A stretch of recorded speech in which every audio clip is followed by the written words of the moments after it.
In the latest tariff war, US President Donald Trump has announced a 25% tariff on goods imported from India effective August 1st. The move comes despite months of negotiations between the two countries and marks a significant blow to hopes of a limited trade agreement. Hi, this is Shrishti Bisht and you're watching Zee Business. The announcement was made on Truth Social, Trump's own and preferred social media platform. Adding fuel to the fire was the mention of an additional, unspecified penalty on India, with Trump accusing New Delhi of purchasing most of the military hardware and energy from Russia despite the ongoing Ukraine war.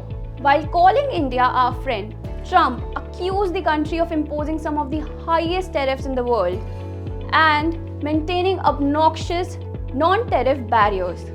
The move effectively kills any immediate chance of a limited trade deal which India and US negotiators had been pursuing for months. We have done relatively little business with them.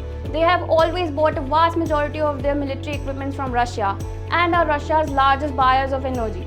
Trump wrote, the main sticking points included US demands for greater market access in sectors like agriculture, dairy, autos, ethanol, pharmaceuticals and digital trade, many of which India has historically shielded to protect its domestic economy and small farmers. Indian officials have defended their stance, saying opening up sensitive sectors to subsidize US imports would hurt millions of livelihoods.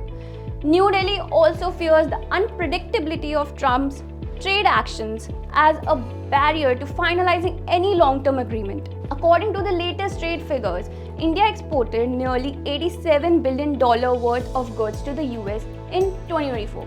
Labor-sensitive sectors like textiles, pharmaceuticals, gems, jewelry and petrochemicals are expected to be hit the hardest. Meanwhile, US exports to India stood at around $42 billion, creating a $45.7 billion trade deficit for the United States. India now joins a growing list of countries facing tariff hikes under Trump's so-called Liberation Day trade strategy, aimed at restructuring global trade through aggressive reciprocity. With Washington's tough stance and New Delhi's reluctance to open sensitive markets, the path to a meaningful trade deal looks more uncertain than ever.